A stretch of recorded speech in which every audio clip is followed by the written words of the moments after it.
Kata Ali bin Abi Thalib radhiyallahu anhu bahwa kemaksiatan itu ada bukan karena orang baiknya nggak ada, gitu, tapi karena orang baiknya pada diem. Jadi emang kita diem, jangan boleh diem.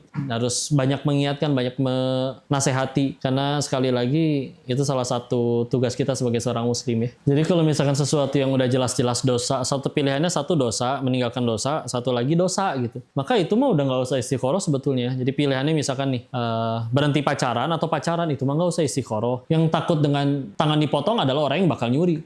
Yang takut bakal dirajang adalah orang yang pengen zina. Yang takut dengan pemiskinan atau perampasan aset cuman orang yang lagi korupsi atau bakal korupsi. Jadi sebetulnya kisos yang dianggap seolah-olah mengerikan, ntar dulu nih. Kalau misalnya kasihan dong tangannya dipotong, ya lu nggak kasihan sama diri lu sendiri. Allah nyiptain kamu untuk berbuat kebaikan, jadi khalifah di muka bumi. Kamu malah menggunakan tangan kamu untuk berbuat keburukan.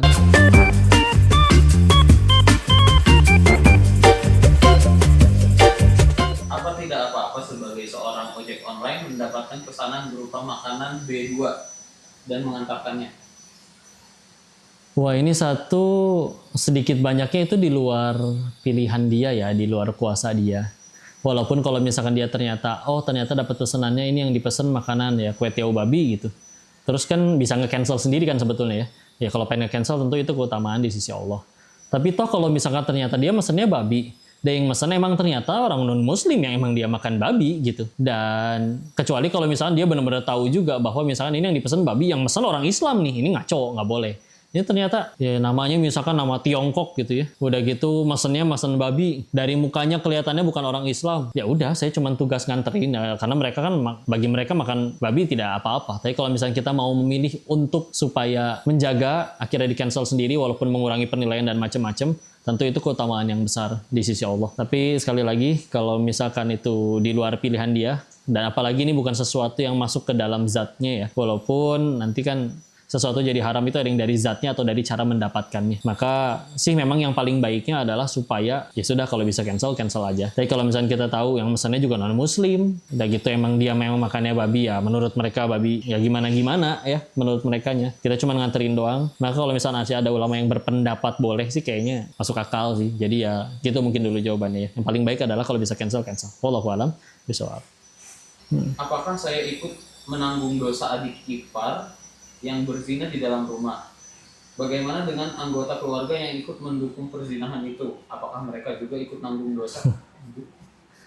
Jadi ada ayat di dalam Al-Quran, contoh kayak di Quran surah 35, Fatir ayat 18, wala taziru waziratu wizra ukhra. Dan orang yang berdosa tidak akan memikul dosa orang lain. Gitu ya. Itu hukum dasarnya. Tapi bisa jadi dosa kalau kita punya kuasa untuk mencegahnya tapi membiarkannya. Kalau misalkan kayak benar-benar nggak tahu ya, kita tinggal di sini, tetangga kita di luar kota itu dia lagi bermaksiat gitu istilahnya. Kita nggak tahu juga nggak. Punya hak atau punya kekuasaan untuk mencegah juga nggak, itu sih nggak ada urusan. Tapi kalau misalkan ternyata kita punya kuasa untuk mencegahnya, tapi tidak melakukan, nah itu kita akan ditanya, kenapa kamu tidak mencegah? Nah jadi dosanya adalah ketika kita tahu di hadapan Allah bahwa itu adalah dosa, tapi kita nggak mempedulikan, nah sikap pembiarannya itu yang akan dihisap oleh Allah. Tapi kalau misalkan ternyata udah ngingetin, mencegah, tapi terus dilakuin, udah urusan dia. Dan kalau misalnya ternyata dia masih benar-benar nggak bisa apa-apa, anak kecil, udah tahu tapi hukumnya apa, tapi dia nggak bisa apa-apa, dia juga masih dikasih makan di keluarga itu. Bahkan istilahnya, misalkan naudzubillah ya, dia dikasih makan oleh pelaku maksiatnya itu, sedangkan dia belum bisa nyari nafkah sendiri. Kayak misalkan ada anak yang jadi anaknya bandar narkoba, dia tahu kerjaan bapaknya nggak bener, tapi dia juga masih sekolah, nggak bisa apa-apa anak-anak, tapi udah tahu hukumnya itu apa. Ya, itu beda urusan. Ya, dia ada keringanan, ada rusohnya, gara-gara dia ada uzur. Nah, ini kalau misalkan balik lagi nih, kita tahu atau tidak, terus juga mencegah atau tidak, punya kuasa untuk mencegah atau tidak, maka itu semua menjadi faktor. Dia akan ikut bertanggung jawab atau enggak. Tapi kalau secara umum sih, misalkan kita nggak ada andil, nggak ada kekuasaan untuk mencegah dan yang lain-lain, maka ya tadi ayat yang tadi berlaku Quran surah 35 ayat 18, wala taziru waziratu wizra ukhra. Kurang lebih seperti itu. Jadi kita ingetin juga. Ingatnya juga bahwa kata Ali bin Abi Thalib radhiyallahu anhu bahwa kemaksiatan itu ada bukan karena orang baiknya nggak ada gitu, tapi karena orang baiknya pada diem. Jadi emang kita diem, jangan boleh diem.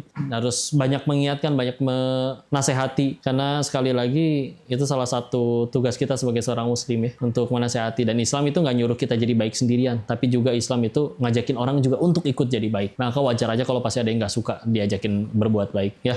Wallahu a'lam bishawab. Bagaimana menafsirkan petunjuk sholat istikharah setelah sholat istikharah dan sholat taubat? Saya selalu diingatkan kilas-kilas balik maksiat yang telah saya dan pasangan lakukan. Saya tidak tenang, takut, dan bagaimana saya cinta pasangan saya, tapi selalu dibuat gelisah, gundah, dibayangi dosa. Saya takut dosa. Saya takut tidak diridhoi oleh Allah. Saya baru damai setelah saya tidak memikirkan cinta dan fokus zikir sholat. Pacar saya juga sholat istikharah dan dia bermimpi hal baik tentang saya. Tolong kok, ini bagaimana menafsirkan petunjuk Allah? Ini teh jadi udah pacaran ya. Jadi kalau misalkan sesuatu yang udah jelas-jelas dosa, satu pilihannya satu dosa, meninggalkan dosa, satu lagi dosa gitu. Maka itu mah udah nggak usah istikharah sebetulnya. Jadi pilihannya misalkan nih, berhenti pacaran atau pacaran, itu mah nggak usah istikharah. Istikharah itu kamu lagi pengen ngajar nih, ngajar ngaji. Ada dua pilihan di waktu yang sama misalkan. Ngajar ngaji di sekolah Islam yang A atau ngajar ngaji di sekolah Islam yang B. Waktunya sama untuk ngajarnya. Sedangkan kita nggak mungkin membelah diri. Itu istikharah. Dua-duanya kebaikan. Atau milih jodoh, dua-duanya orang soleh yang datang untuk ngelamar perempuan misalkan, perempuannya istiqoroh, itu silakan. Dengan dua-duanya nggak pernah dipacari. Ini kalau jelas udah pacaran ya yang harus dilakuin sebetulnya bukan istiqorohnya tapi tobatnya ya kalau mau jujur mah. Maka oke, anggaplah ini pertanyaannya terkait gimana cara ngelihat jawaban istiqorohnya. Maka satu, kita ngelihat istiqoroh itu nggak melulu lewat mimpi. Tapi salah satu jawaban istiqoroh adalah keteguhan jiwa, kebulatan hati. Ya. Kayak misalkan, dan juga satu lagi dimudahkan ya. Kayak misalkan contoh, ya Allah hamba ada dua orang yang ngelamar nih, pilihannya si A dan si B. Maka dan istiqoroh itu juga harus memilih ya. Maka ya Allah, dengan pendeknya pengetahuan hamba dan ilmu hamba memilih untuk menerima pinangan si A misalkan. Tapi jangan lupa ditambahkan, jika ini baik untukku dan agamaku, dunia dan akhiratku, maka mudahkan ya Allah. Tapi jika tidak, kami yakin pilihanmu itu yang terbaik. Maka coba lihat besoknya dimudahin nggak? Tahu-tahu kita udah milih si A, ternyata si A-nya malah pindah tugas kerja ke luar pulau atau bahkan ke luar planet misalkan. Maka loh kok dipersulit ya? Atau berikut juga sebaliknya. Tadinya udah nggak mau memilih tapi malah didekatkan, dimudahkan ya.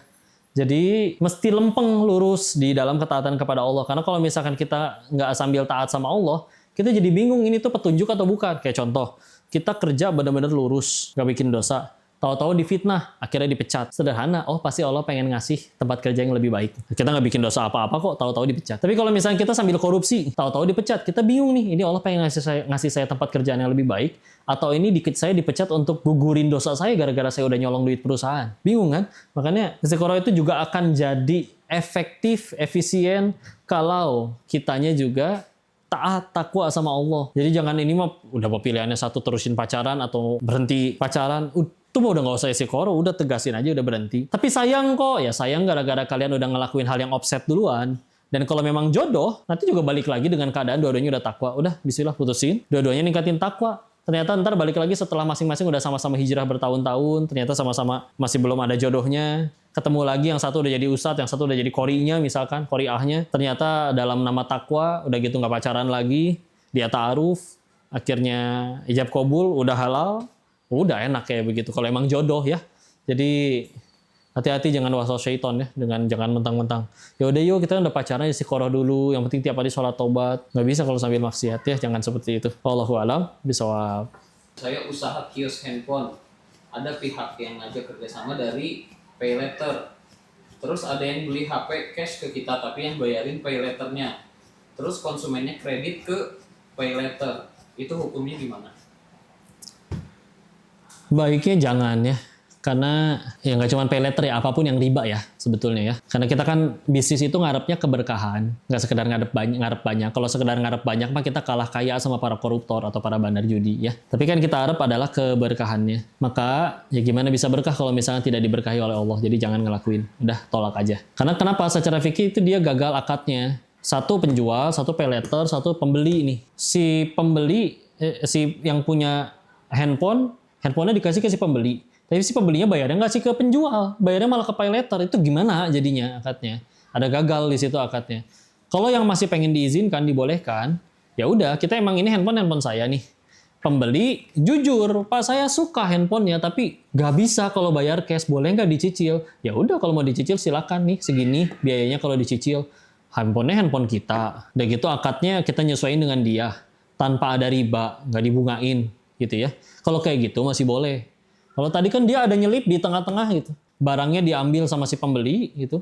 Tapi si pembeli bayarnya nggak ke si penjual, tapi malah ke tadi lembaga ribawinya. Maka akadnya gagal, ribanya ada. Kalau kayak gitu nggak boleh. Tolak aja. Kalau pengen nyediain cicilan, nyicilnya langsung ke kamunya. Ya, jadi antara pembeli penjual langsung tidak dihalangi apa-apa. Tapi kalau kita belum sanggup, kalau misalnya nyicilin karena duitnya masih muter, ya sudah tolak dulu aja. Tenang aja, pasti ada rezekinya. Maaf saya belum bisa nyicilin, masih terimanya cash dulu. Kayak gitu ya. Wallahu a'lam bishawab.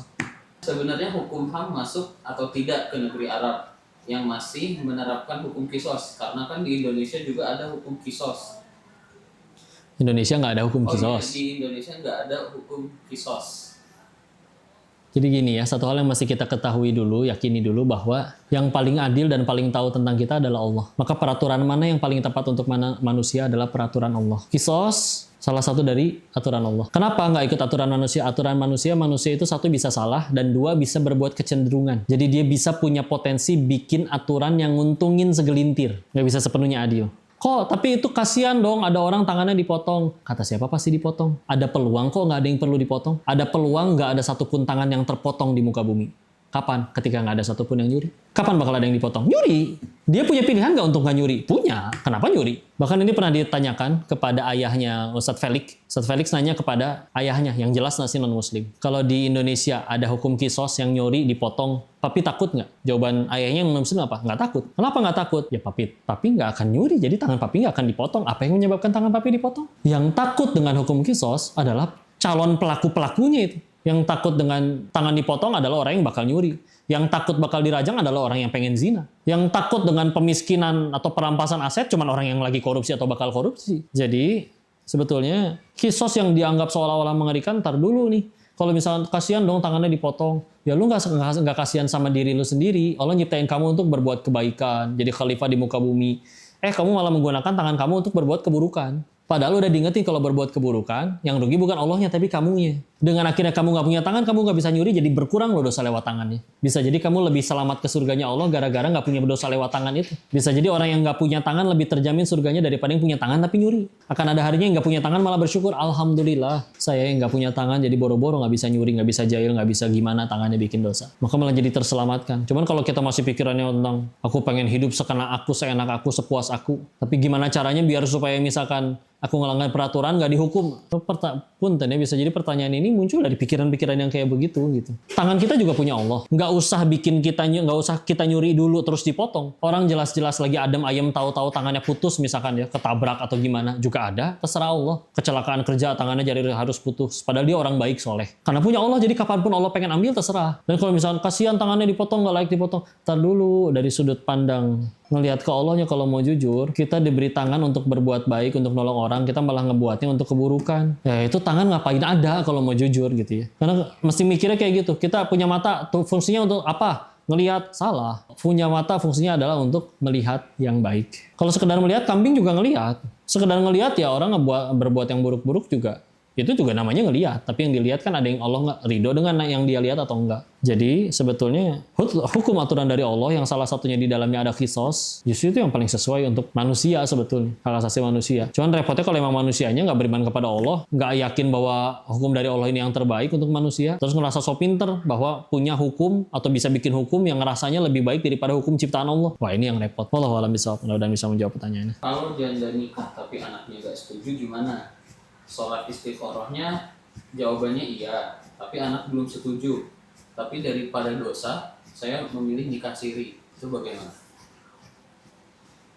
Satu, yang paling penting juga betul ya menjauhi dosa. Jadi kalau niat nikahnya untuk supaya nggak jadi dosa, dan itu sebelumnya belum pacaran ya. Kalau udah pacaran udah maksiat duluan udah repot itu mah. Kalau pengen menghindari dosa, bismillah ya. Maka itu jalan yang selamat. Dan yang koko tahu, kalau misalkan kita ternyata udah jadi orang yang benar-benar baik, qadarullah ternyata dia jadi duda. Ketemu janda yang juga soleha, tapi dia punya anak. Ibunya soleha, si calon laki-lakinya ini juga soleh. Terus akhirnya dia pengen menikahi wanita soleha ini yang punya anak. Kan mudah bagi Allah untuk membolak-balikan hati anaknya juga suka sama si laki-laki solehnya ini. Karena hati si anak itu kan ada di dalam genggaman Allah. Tugas kitanya melayakkan diri di hadapan pencipta, di hadapan pencipta anak, di hadapan Allah. Kalau sudah dianggap layak oleh Allah, mudah bagi Allah bolak-balikan hati si anak, hati si calonnya gitu ya. Maka mesti itu yang dipikirin. Karena kadang punten ya, anak ini ternyata dia nggak suka dengan si calon laki-lakinya ini karena ternyata ya, mohon maaf masih maksiat, sholat juga enggak misalkan gitu ya. Atau ketahuan pernah ngelihat dia berbuat buruk. Jadi bisa jadi ada alasan gitu. Jadi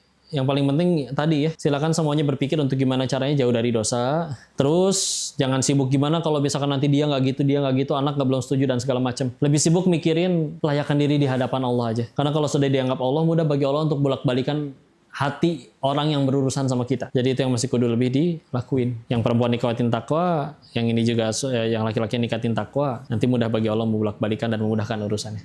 Allahu a'lam bishawab. Bagaimana cara seorang ibu mengurangi rasa khawatir dan overthinking berlebihan terhadap anak-anaknya? Adakah amalan agar hati lebih tenang dan tidak gelisah tiap kali memikirkan anak-anaknya?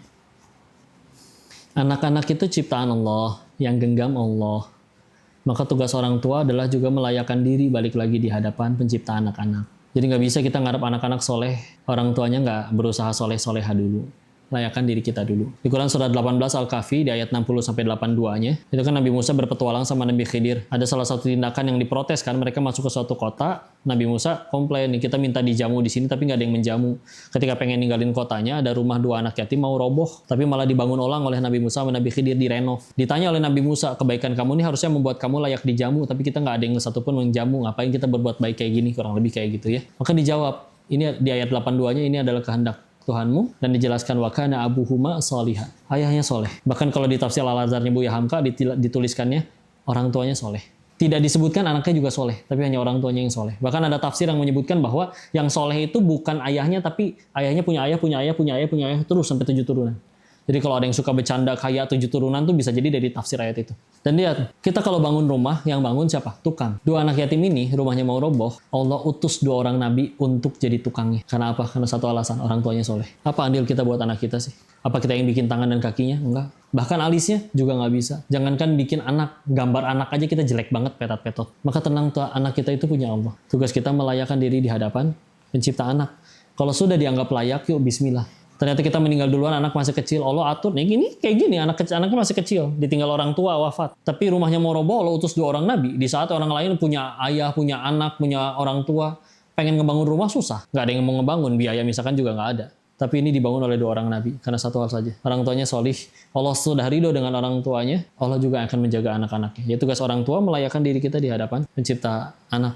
Bismillah, itu yang masih lebih sering kita pikirin. Jadi jangan melulu nyalahin anaknya, tapi layakan diri kita di hadapan Allah ya. Kita bahkan kalau misalnya rezeki itu adanya di suami, ya banyak sekali, mohon maaf ya, yang janda yang ditinggal wafat oleh suaminya puluhan tahun bahkan, tapi makan, hidup, anak-anaknya sekolah, bahkan sekarang udah pada kerja, udah bisa nyari duit sendiri. Kalau rezeki dari suami udah mati itu perempuan.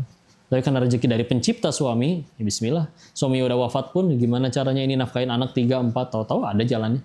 Anak-anak pada sehat, beasiswa, pinter, takwa, cukup aja pasti ya. Ada Allah. Tidak mungkin Allah melahirkan seseorang sebelum Allah jamin rezekinya. Dan tidak mungkin seseorang itu mati.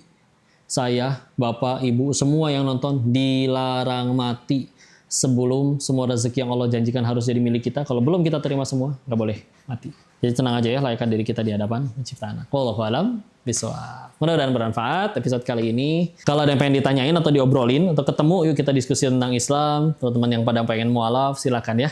Komen aja di bawah atau hubungin link mungkin atau apa yang ada di bawah ini ya. Atau bisa komen. Nanti siapa tahu pertanyaannya kita jawabin di sini. Atau bisa diskusi langsung. Dan bismillah, mudah-mudahan dakwah ini tetap menyebar jadi kebaikan bagi banyak orang. Wallahu a'lam bishawab. Assalamualaikum warahmatullahi wabarakatuh.